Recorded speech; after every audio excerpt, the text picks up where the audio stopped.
जय गुरु जी। श्री शिव पुराण द्वितीय खंड 5वां अध्याय। ब्रह्मा जी ने कहा, हे नारद, मैंने भगवान विष्णु की विनती करते हुए कहा, हे प्रभु, आप अपना सेवक जानकर मेरा दुख दूर कीजिए। हे दीनबंधु, आप अपने सेवकों के हित के लिए अवतार लेते हैं, अतः इस समय आप प्रकट हो गए। जिस समय मैंने उन्हें प्रणाम किया उस समय वे हंसकर कहने लगे, हे ब्राह्मण, आपने हमें किस लिए स्मरण किया है? आपको क्या कष्ट है? तब मैंने उन्हें कामदेव जी का शिव जी के पास जाने और निराश होकर लौट आने का संपूर्ण वृतांत कह सुनाया।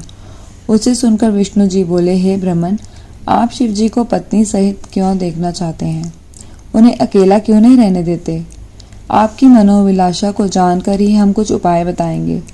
श्री विष्णु के मुख से यह वचन सुनकर मैंने वह वृतांत कह सुनाया कि कैसे मैंने अपनी पुत्री संध्या के साथ मैथुन करना चाहा तथा शिवजी ने प्रकट होकर मुझे धिक्कारा था। मैंने कहा कि जब तक मैं शिवजी को सपत्नीक नहीं देख लूंगा तब तक मेरे हृदय का शोभ नहीं जाएगा। हे नारद, मेरी बात सुनकर विष्णु जी ने कहा, हे ब्राह्मण, आप अपनी इस मूर्खता को दूर कर दें। आप जो शिवजी को अपना पुत्र समझकर बुद्धि के विरुद्ध बातें कर रहे हैं वह उचित नहीं है। हम और आप दोनों ही उनके सेवक हैं। वे सर्वथा स्वाधीन एवं भक्तों पर अनुग्रह करने वाले हैं। यदि आपकी यही इच्छा है कि वे अपना विवाह कर लें तो आपको उनकी शरण में जाना उचित है। सर्वप्रथम आप कठिन तपस्या द्वारा उन्हें प्रसन्न करें, तदुपरांत उमा का स्मरण करते हुए दक्ष प्रजापति से भी उसी प्रकार तपस्या कराएं। उस तप के प्रभाव से भगवती उमा दक्ष प्रजापति के घर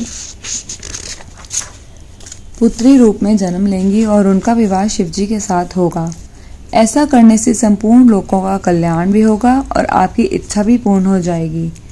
इतना कहे विष्णु जी भगवान सदाशिव के चरणों का ध्यान धरते हुए अपने लोक को चले गए। जय गुरु जी।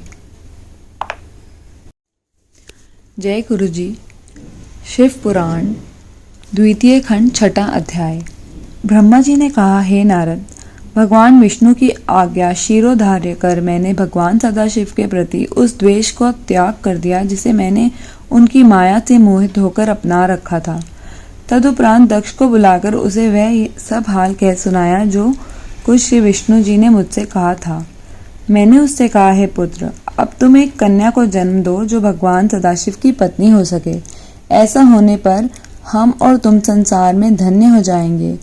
तुम भगवान सदाशिव की तपस्या करके उनका दर्शन प्राप्त करो और यह वरदान मांगो कि हे प्रभु, आप मेरी संतान बनकर जन्म ले। मैं भी तपस्या करके उनसे यही मांगूंगा। वे भगवान त्रिशूलपाणी, आदिशक्ति संपन्न तथा सगुण निर्गुण दोनों रूप वाले हैं। उनकी महिमा का पार वेद भी नहीं पा पाए। वे तपस्या के वशीभूत होकर निश्चय ही दर्शन देते हैं।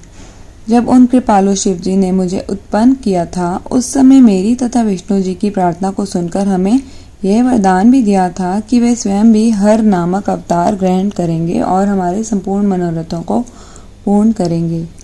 उन्होंने यह भी बताया था कि उनकी आदिशक्ति, जिनके अंश से लक्ष्मी की उत्पत्ति हुई है, भी एक कला में उमा के रूप में जन्म लेकर हर अवतार की पत्नी होंगी।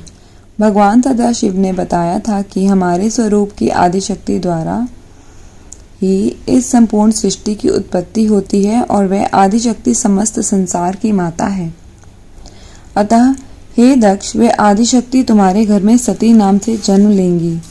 तुम मुझे तथा विष्णु को तो अब पत्नी सहित देखते हो, परंतु भगवान सदाशिव के हर अवतार ने अब तक किसी स्त्री को स्वीकार नहीं किया है और ना अब तक सती का अवतार ही हुआ है। अतः तुम ऐसा उपाय करो जिससे सती का अवतार हो। इस प्रकार समझाकर मैंने दक्ष को विदा किया। तदुपरांत घर जाकर संपूर्ण इंद्रियों को वशीभूत कर वेद के अनुसार तपस्या करने लगा। मैंने अपने मन में श्री जगदम्बा का ध्यान कर श्वास को मस्तक पर चढ़ा लिया और मन के वेग को जीतकर उनकी स्तुति की। तब मेरी उस तपस्या से प्रसन्न होकर श्री जगदम्बा ने मुझे सेवक जानकर दर्शन दिया। जय गुरु जी।